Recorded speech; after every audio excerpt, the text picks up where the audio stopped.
ఎట్లుంది నానంటే ఇప్పుడున్న జనరేషన్లో మగవాళ్ళని కూడా ఆడవాళ్ళు అంటే కొంతమంది మీరు అంటున్నారు మొన్న అబ్బాయిలు మొన్న ఈ ఇష్యూలోనే బాయ్ ఫ్రెండ్సే అమ్మాయిలతోని ఇది బిజినెస్ లాగా చేయిస్తున్నారు.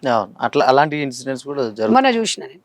అట్లనే పెళ్ళైన మగవాళ్ళని కూడా భార్యలు ప్రోత్సహిస్తారు కొంతమంది అంటే అక్కడక్కడ ఉంటారు అనమాట.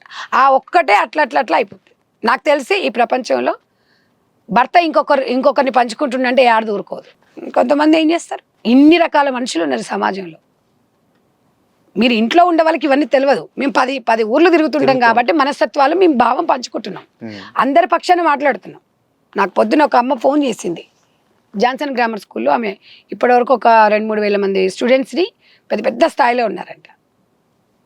ఆ అమ్మ ఫోన్ నా నెంబర్ కోసం ఎప్పటి నుంచో చూస్తుందంట. 70 ఏళ్ళు ఉంటాయి అమ్మకి. సంధ్య గారు మీ వీడియో రోజుకు 100 సార్లు చూస్తుంటే, అమ్మ నువ్వు పెద్దదానివి గారేమొద్దమ్మా అంటే, అమ్మ నువ్వు చాలా బాగా మాట్లాడుతావు బిడ్డ, మాకు మాట్లాడాలని ఉంది కానీ మేము మాట్లాడలేము. అసలు నీ కమిట్మెంట్, నీ మాటలు సమాజాన్ని ప్రభావితం చేసిందమ్మా. ఇప్పుడు సినీ ఇండస్ట్రీలో యాంకర్స్ కానీ ఎవరు కానీ శారీ కట్టుకొని వస్తున్నారు. అది ఎందుకు భగవంతుడు మనకు ఆ 1 మంత్ ఎందుకు డిస్కషన్ ఇచ్చాడో తెలియదు. 1 మంత్ చర్చ వేదిక జరిగింది. నేను అందుకే అనేది, ఇప్పుడు మీరు దిశ ఛానల్ ఐఎమ్ వెరీ హ్యాపీ. ఎందుకు చెప్తున్నానంటే నాన్న, మనం ఇచ్చే మెసేజ్ 10 మందికి మంచిగా వెళ్ళాలి అని చెప్తున్నా. ఈ చిన్న షార్ట్స్ వల్ల కొద్దో గొప్ప మారే అవకాశాలు కూడా ఉన్నాయి. చెప్పలేక చెడిపోయేటోళ్ళు ఉంటారు. ఈ చర్చా వేదిక మీరు పెట్టడం అనేది అది మామూలు విషయం కాదు. ఇవాళ మీరు వేదిక ద్వారా పెట్టడం వల్లనే అలాంటి వాళ్ళు సమాజంలో పోయేటోళ్ళు 10 మంది చూసేటోనికి అప్పుడు అనిపిస్తుంది మనకి. ఇప్పుడు కొంచెం ఒంట్లో భయం అనేది ఏర్పడ్డది తెలుసా. అమ్మో ఈ రకంగా అంటే ఇంకేవతో ఒకటి ఉంటుంది. మళ్ళీ అయినా కూడా మొన్న అది బరదగించి మొన్న వచ్చింది కదా ఒకటి. అట్లాంటప్పుడు నాకు ఏమనిపిస్తుంది తెలుసా, లాక్ కొట్టాలనిపిస్తుంది కానీ ఏం చేయలేము. చట్టాన్ని మన చేతిలోకి తీసుకోలేం కదా. ఆవేశం వస్తుంది. ఓసారి కామెంట్ బాక్స్ లో కూడా పెట్టడానికి పోతా, రిప్లై కాదు అసలు నాకు బడబూతులు వస్తాయి అట్లాంటి ఆయిట్లను చూస్తే. నేను అనేది ఏంటంటే అది ఒక గొప్ప వరం అమ్మ ఆడదానికి. అసలు మన శరీరాన్ని మొత్తం గాలికి వదిలేస్తే ఎట్లా, పశువులకు మనకేట తేడా. ఒక మనిషి జన్మనే బట్టలు కట్టుకుంటుంది, బట్టలు మొత్తం విప్పుకొని తిరిగితే ఏముంటుంది, జంతువులే. నేను ఒక సోషల్ వర్క్గా ఒక మహిళగా నా ఆవేదన చెప్తున్నా. నాకు వేరేవన్నీ నథింగ్. నేను అనేది ఏంటంటే మనం ఏది ఉన్నా కూడా మనం అనేది ఒళ్ళు దాచుకున్న దానికి ఒళ్ళు చూపించేదానికి చూస్తాడు ఉంటుండొచ్చు. దానివల్ల మీకేమైనా వస్తుందా అంటే మనం ఇప్పుడు నిండుగా ఉండే వాళ్ళ విలువ ఆ గౌరవమే వేరుంటుంది. అవునా కదా. ఇప్పుకునే దాంట్లో అప్పటి వరకు ఉంటుండొచ్చు, ఏముంది. ఇప్పుడున్న జనరేషన్స్ కి చెప్పాలంటే సంధ్యారెడ్డి గారు ఏం చెప్తారు మేడం? నేను ఒక్కటే చెప్తున్నా, స్వేచ్ఛ మీకు తీసుకోండి. స్వేచ్ఛ పేరుతోని స్వేచ్ఛని మీరు అడ్వాంటేజ్గా తీసుకోకండి. ఆ స్వేచ్ఛ పేరుతోని బిజినెస్ చేస్తే అది లీగల్ కాదు, ఇన్లీగల్ అవుతుంది. అది గుర్తుపెట్టుకోండి. భగవంతుడు ఇచ్చిన వరాన్ని మీరు ఉపయోగించుకోలేదు అనుకోండి, కాలగర్భంలో కలిసిపోతారు. లాస్ట్ వరకు మీ లైఫ్ ఉండదు. ఎంతోమంది మనము యాక్టర్స్ని చూసినాం, బుల్లితెర కానీ సినిమా యాక్టర్స్ కానీ లాస్ట్ స్టేజ్లో డబ్బులు లేకుండా చచ్చిపోయారు, తిండి లేకుండా చచ్చిపోయారు. ఎంతో మంచి వాళ్ళు సూసైడ్ చేసుకొని చనిపోయారు. నేను అనేది ఏంటంటే మీకు ఇచ్చిన దేవుడు ఇచ్చిన ఒక వరాన్ని కాపాడుకోండి, నిలదొక్కుకోండి, 10 మందికి ఆదర్శంగా అండి. సెలబ్రిటీ అంటే భగవంతుడు ఇచ్చిన పెద్ద గొప్ప వరం. అది ప్రజలు ఇచ్చిన వరాన్ని ప్రజలకు అంకితం చేయండి.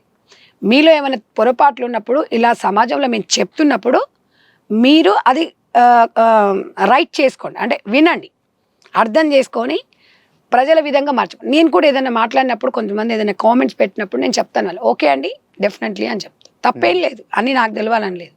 సో ప్రజలు ఇచ్చిన వరాన్ని ప్రజలకు అంకితం చేయాలి. నిన్ను నేను ఒక ఇష్టపడుతున్నా అంటే ఆరాధన దేవతగానే ఉండాలి మనం. అట్లా వాళ్ళు ఇచ్చింది కదా అని చెప్పి మనము అది బూత్ వేరు వల్గారిటీ వేరు. అవునా, చాలా బూత్కు వల్గార్కి 2 తేడా ఉంటాయి కంటెంట్. నేను అనేది ఏంటంటే భగవంతుడు ఇచ్చిన దాన్ని టాలెంట్ రూపకంగా టాలెంట్ చూపించండి. మంచి యాక్టర్స్ ఉన్నారు, అలా నటించండి. వేదికను మంచిగా ఏర్పాటు చేసుకోండి. మీ జీవితాలు విచ్ఛిన్నం చేసుకోకండి. ఎవరినో నమ్మకండి, గుడ్డిగా నమ్మేసి రోజు 100 ఫోన్లు. వాడు మోసం చేశాడు, వీడు డబ్బు తీసుకున్నాడు, ఎంతసేపటికి వాడే తప్పు చేశాడండి, వాడే నన్ను మోసం చేశాడండి అంటారు. ఇద్దరు ఈ చెయ్యి అసలు చప్పుడు కాదు, ఇది చప్పుడు అవుతుంది. ఒక్కరి మీద ఎప్పుడు కూడా వెయ్యకండి. మీరు ఒక ఒక దగ్గరికి వెళ్ళి మీరు ఏదైనా చెప్పినప్పుడు వాడు మోసం చేశాడు కాదు, ఇద్దరం కలిస్తేనే మోసం అవుతుంది. ఎంతసేపటికి మనకు చట్టాలు ఉన్నాయి కదా అని చెప్పేసి మగోని బ్లేమ్ చేయడం అనేది కాదు, మనం జాగ్రత్తగా ఉండాలి. మనం లీనియన్స్ చేయకపోతే ఎవ్వడు రాడండి, గుర్తుపెట్టుకోండి. అది జరిగినప్పుడు జరుగుతుంది, మంచిగా ఉన్నప్పుడు చాలా మంచిగా ఉంటాం, వద్దు అనుకున్నప్పుడు ఇలాంటివన్నీ వస్తుంటాయి. కాబట్టి భగవంతుడు అందరికి అందం ఇవ్వడు, అందం మీకు ఇచ్చిండు. ఇట్లా మాట్లాడే స్వేచ్ఛ, మాట్లాడే టాలెంట్ కూడా అందరికి ఉండదు. దాన్ని మీరు మంచిగా ఉపయోగించుకోండి, సమాజంలో ఒక బాధ్యతగా ఉండండి, సెలబ్రిటీ అంటే. కాబట్టి ఎవరో మనకు చెప్పించుకునే స్థాయిలో మనం ఉండకూడదు. మీరు ఎక్స్పోజ్ చేసుకోండి, మీకు తప్పదు అనుకున్నప్పుడు సినీ ఇండస్ట్రీ వరకు దాని కూడా. బట్ సాయి పల్లె ఉంది, కొన్ని దగ్గరకు వస్తే అమ్మాయి అంతవరకు నేను చేస్తానండి, బలవంతంగా అయితే ఎవడు చెప్పించాడు కదా. 10 లక్షలు కదా అమ్మాయి, ₹1,00,00,000 ఇస్తానా చేయదు. ఎందుకు ఆ అమ్మాయి గురించి మనం మాట్లాడుకుంటున్నాం? సౌందర్య ఉంది.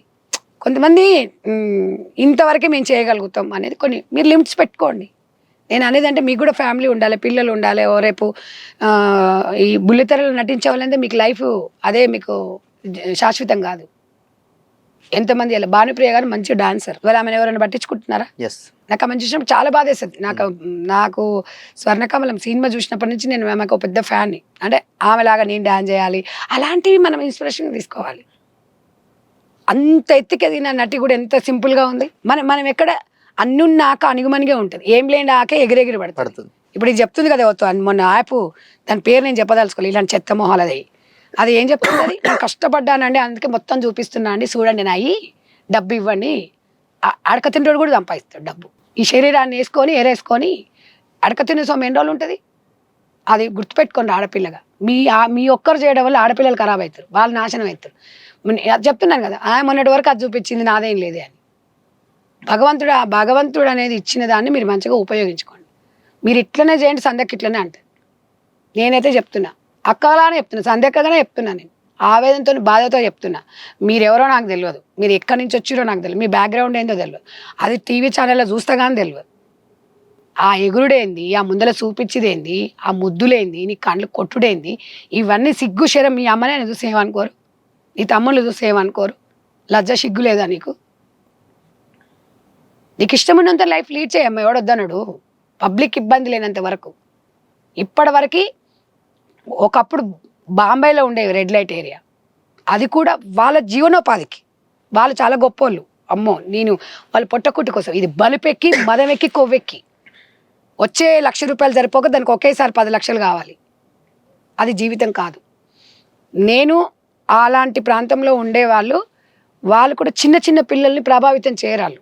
రెడ్ లైట్ ఏరియాలలో కొంతమంది అక్కడ మనం అప్పుడు వినేటోళ్ళు, ఇది రెడ్ లైట్ ఏరియా అంటే, రెడ్ అంటే డేంజర్ ఏరియా అంటే వాళ్ళు ఇట్లా చిన్న పిల్లల్ని ఖరాబ్ చేసుడు, చిన్నపిల్లలు వాళ్ళ దగ్గరకు వస్తారా, వాళ్ళకు కొన్ని ఉంటాయి టర్మ్స్ కండిషన్స్. వాళ్ళు చాలా గొప్ప వాళ్ళు, వాళ్ళ పొట్టకుట్టి కోసం. వాళ్ళకి దీంట్లోకేట తేడా. వాళ్ళు నిజంగా కూడా ఎప్పుడో భోగం అని మన పురాణాలలోనే ఉంది. చాలా గొప్పగా భావిస్తాను నేను వాళ్ళని. పొట్టకుట్టు కోసం చేసుకో తప్పదు, కానీ బరి తెగించొద్దంట నేను. బలుపుతో నువ్వు వస్తే వాడు 100 యాప్లు పెడతాడు, సిగ్గు ఉండాలి కొంచెమన్నా. నేను ఇందులో అందరినీ భాగస్వామ్యం చేస్తున్నా, ఎవరిని విమర్శించడం కూడా లేదు నేను ఇక్కడ. సమాజం ఎక్కడ పోతుంది అనిపిస్తుంది. అరే ఇప్పుడు నేను మనం ఇప్పుడు మొత్తం ఏ వచ్చిన తర్వాత ఇంకా దరిద్రాలు, ఇంకా ఏం మాట్లాడతాను చెప్పురి? ఏముంది, 1 ఫేజ్ తీసుకొచ్చి ఇన్ ఫేజ్ తీసుకొచ్చి ఒక దగ్గర పెట్టి ఏది తెలిసిపోతలేదు ఆడ. ఇట్లా వస్తున్నప్పుడు మనం ఎంత జాగ్రత్తగా ఉండాలంట. ఏది తరాలు మారని యుగాలు మారని మన కట్టుబాట్లను మనము మారద్దు అనేది నా అభిప్రాయం. మీరు హ్యాపీగా ఉండండి, ఎంజాయ్గా ఉండండి, బిజినెస్ చేయండి, లగ్జరీగా ఉండండి, ఇష్టమున్న లైఫ్ని ఎంజాయ్ చేయండి, స్వేచ్ఛగా ఉండండి, హ్యాపీగా ఉండండి. బట్ మన నుంచి ఎవరు ఇబ్బంది పడనంత వరకు అమ్మాయిలు మంచిగా చదువుకోండి, మీ కాళ్ళ మీద మీరు నిలబడండి, హ్యాపీగా అమ్మ నాన్నని మంచిగా ఉంచండి, మీ చుట్టుపక్కల ఉంటారో హ్యాపీగా ఉండండి, ఎంటర్టైన్ చేయండి, 10 మందికి ఉపయోగపడే సినిమాలు కానివ్వండి, షోస్ చేయండి, మంచి మెసేజ్ని ఇవ్వండి. అక్కగా మీకు అందరూ చెప్తాను.